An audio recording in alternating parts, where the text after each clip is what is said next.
दगड़ियों जूनियर उत्तराखंड में आपका एक बार फिर स्वागत। सोमवार 28 नवंबर शाम को द्वाराहाट के मल्लई मिरई के भौरा तोक में दो महिलाओं और एक पुरुष पर गुलदार ने हमला करने के बाद मंगलवार को मिरई से लगभग 15 किलोमीटर दूर कुंवाली दैना गांव में 65 वर्षीय मोहन राम को अपना शिकार बना लिया। बुधवार 30 नवंबर को मोहन राम का अधखाया शव बरामद हुआ।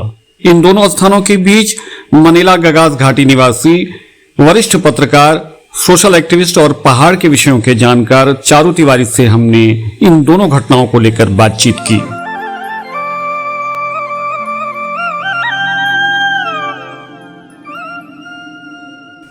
चारुदा, जूनियर उत्तराखंड में आपका बहुत बहुत स्वागत।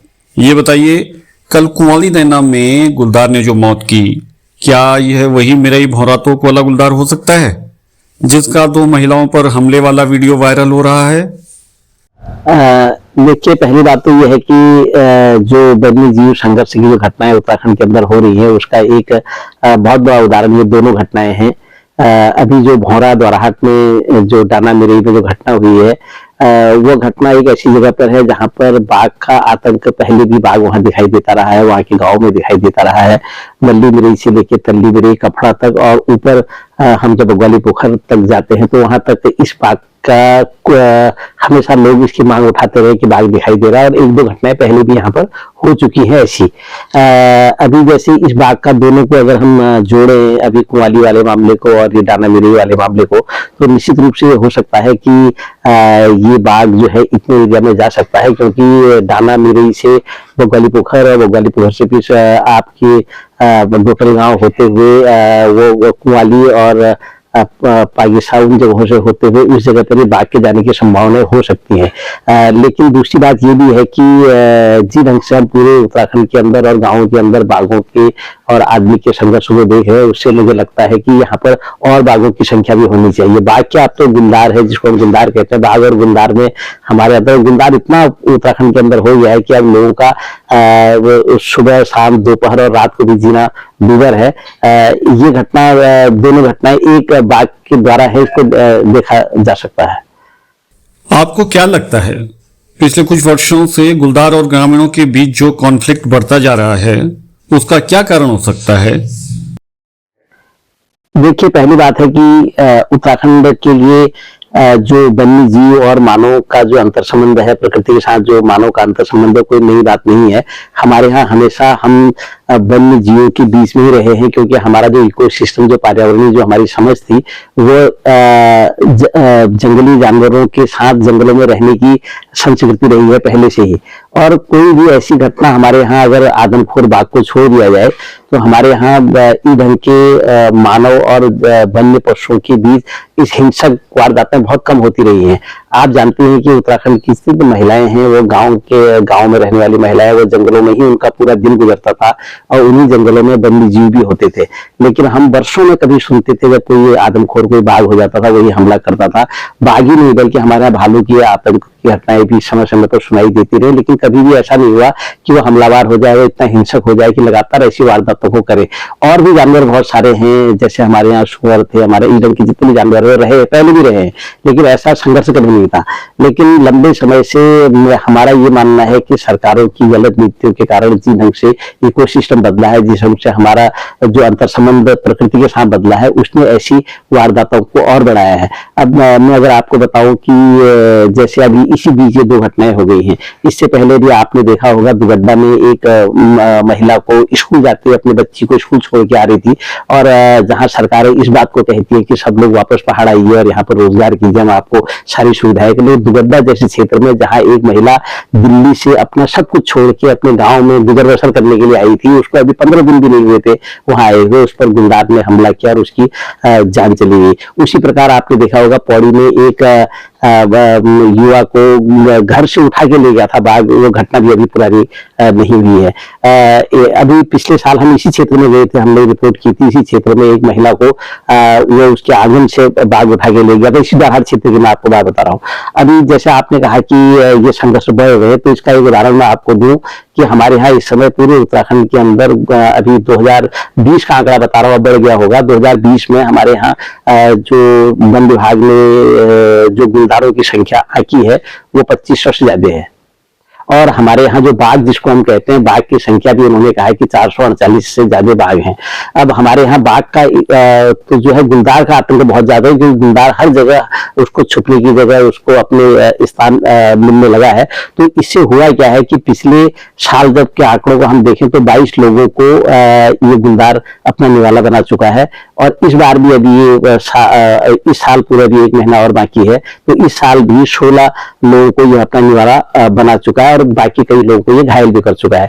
इन आंकड़ों से आप समझ सकते हैं कि उत्तराखंड के अंदर लोगों का गुलदार और वन्य जीवों से जीना मुहाल हो गया। इसको ठीक करने के लिए सरकार को बड़ी नीति बनानी चाहिए और नए ढंग से सोचना चाहिए, और यह भी सोचना चाहिए कि ये जो वन्य जीवों के साथ मानव का जो संघर्ष है वो अगर बढ़ता है तो उत्तराखंड में लोगों का रहना बड़ा मुश्किल हो जाएगा। इसको हम सब लोगों को देखना है।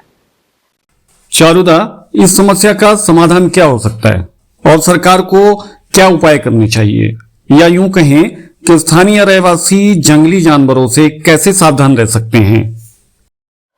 पहली बात तो यह है कि हमको सरकारों को एक काम करना चाहिए कि इसे बदलते हुए जो इकोसिस्टम है उसको, और जो बाघ और जो ये गुलदार है उसके बदलते चरित्र को भी समझने की बहुत बड़ी जरूरत है।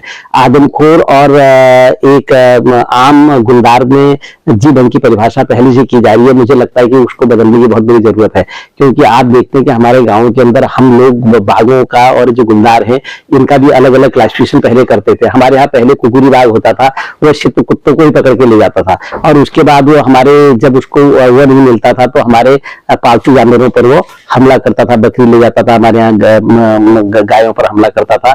लेकिन अब आप देखें, और हमारे यहाँ आपने देखा होगा कि अंग्रेजों के समय में जब जिम कॉर्बेट जो इतने प्रसिद्ध हुए हैं उस समय एक बात ये हुई कि हमने आदमखोर बाघ को पहचाना और उस आदमखोर बाघ को मारने के लिए नीतियां बनाई। और आपको पता ही है कि उन्होंने एक बहुत नीति के साथ जो है उन बाघों को मारने का 1918 से लेकर 1928 तक एक ही बाघ जो रुद्रप्रयाग में है वो 125 लोगों को अपना निवाला बना चुका था, जिसको 1928 में जिम कॉर्बेट ने मारा था। तो उस समय हमें तय कर पा रहे थे कि ये बाघ जो है आदमखोर है, ये बाघ आदमखोर नहीं है। लेकिन आज जितने भी गुलदार हैं उनका ये पता नहीं कि कौन आदमखोर है कौन आदमखोर नहीं है, बल्कि वो चलते हुए, जैसा आपने वीडियो दिखाया था, वो वीडियो में भी ये है कि उसने चलते हुए लोगों पर हमला कर दिया। तो आदमखोर बाघ जो है इधर से नहीं करता। अब उसको क्या हुआ, एक किस्म से वो बाघ जो है हमारे यहाँ वो कोई भी बाघ, कोई भी गुलदार वो हमला कर रहा है। ये एक तो इस परिस्थिति को समझना बहुत जरूरी है। और दूसरा ये है कि हमको सरकार जो है नई ढंग से, क्योंकि जैसे मैंने कहा कि 125 से ज्यादा गुलदार पूरे उत्तराखंड के अंदर हैं, तो अब हमको उसी स्तर पर उनको पकड़ने के लिए और उनको जगह जगह उसके पूरे एरिया को चेक करना चाहिए, और ये भी देखना चाहिए कि किन किन जगहों पर उसका कितना आतंक है। और ये भी होना चाहिए कि जिन जिन जगहों पर घटनाएं हो रही है, जिस एरिया में घटनाएं हो रही है, उसको पहले उनमें चिन्हित भी करना चाहिए। और सबसे पहली बात यह है कि लोगों ने बार बार अपनी जो मांगे हैं बाघों को लेकर, हमारे यहाँ समय समय पर लोग कहते रहे कि बाघ को पकड़ने के लिए, बाघों की रोकथाम के लिए हम सब सरकार नीति बनाए और सही टाइम पर सही निर्णय ले। सबसे पहली बात है ग्रामीणों की बात को समझा जाना चाहिए, उनकी बात को माना जाना चाहिए। उनके जितने भी पहले से जितने आवेदन इस मामले में है कि पीजीए लगाने के, उन पर प्राथमिकता के आधार पर सरकार को बात करनी चाहिए। लेकिन दुर्भाग्य से जिन जिन जगहों पर भी कहा गया है जनता द्वारा कि इन जगहों पर बाघ का आतंक ज्यादा है, उन्हीं जगहों पर घटनाएं हुई है, लेकिन वन विभाग और सरकार भी कभी भी ढंग से संज्ञान नहीं ले पा रहा है। और जबकि होता क्या है कि जब घटनाएं होती है उसके बाद सरकार हरकत में आती है। तो इसलिए एक बार नए ढंग से उत्तराखंड की समस्या को प्राथमिकता के आधार पर तय करना चाहिए, क्योंकि अब गाँव में बहुत कम लोग रह गए हैं। अब जो लोग वहां से जाएंगे वो वन्य जीवों के आतंक से भी गाँव छोड़ने के लिए मजबूर होंगे। यह मतलब प्रैक्टिकल और ये वास्तविकता है वहां की। सबसे पहले तो मैं आपका बहुत बहुत जुनियाली का बहुत बहुत धन्यवाद करना चाहता हूं कि उन्होंने एक ऐसे मुद्दे को उठाया है, क्योंकि जहां राजनीति में हम इसको मुद्दा ही कोई राजनीतिक दल नहीं बनाते, और जहां भी क्योंकि ये उत्तराखंड का इस समय सबसे ज्वलंत मुद्दा गाँव के अंदर है लोगों के लिए, आपने इस मुद्दे को उठाकर इस बहुत बड़ा काम किया है। और जब इस ढंग की खबरें राष्ट्रीय स्तर पर जाती हैं, जब लोग सुनते हैं देखते हैं, तो उनको लगता है कि कितनी गंभीर समस्याओं के अंदर लोग जी रहे हैं। तो मैं आपका एक बार बहुत बहुत आभार व्यक्त करना चाहता हूँ, धन्यवाद करना चाहता हूँ कि आपने बहुत अच्छे इशू को उठाया है। और उम्मीद करता हूँ कि आपकी के माध्यम से, आपके मंच के माध्यम से जब ये बात सरकार के पास जाएगी, जिम्मेदार लोगों के पास जाएगी, तो निश्चित रूप से इन सब समस्याओं का समाधान करने की तरफ एक अच्छी नीति बनेगी। मैं जूनियाली का बहुत बहुत आभार व्यक्त करना चाहूँ, धन्यवाद करना चाहता हूँ आपको। नमस्कार। दगड़ियों, चारू तिवारी जी ने विस्तार से इन दोनों घटनाओं के साथ साथ इंसान और जानवर के बीच के सामंजस्य को बखूबी बयां किया। मिरई में महिलाओं पर हुए हमले वाली वीडियो में हमने आखिर में कहा था कि वन विभाग को जल्द ही इस गुलदार को पिंजरे में कैद करना चाहिए। इसके नाखूनों पर इंसानी खून लग चुका है। इस नाकाम हमले के बाद यह किसी भी वक्त खूनी वारदात को अंजाम दे सकता है। हो सकता है कि उसी गुलदार ने अगले दिन मोहन नाम की जान ली हो। उत्तराखंड की विभिन्न खबरों के लिए हमसे जुड़े रहिए।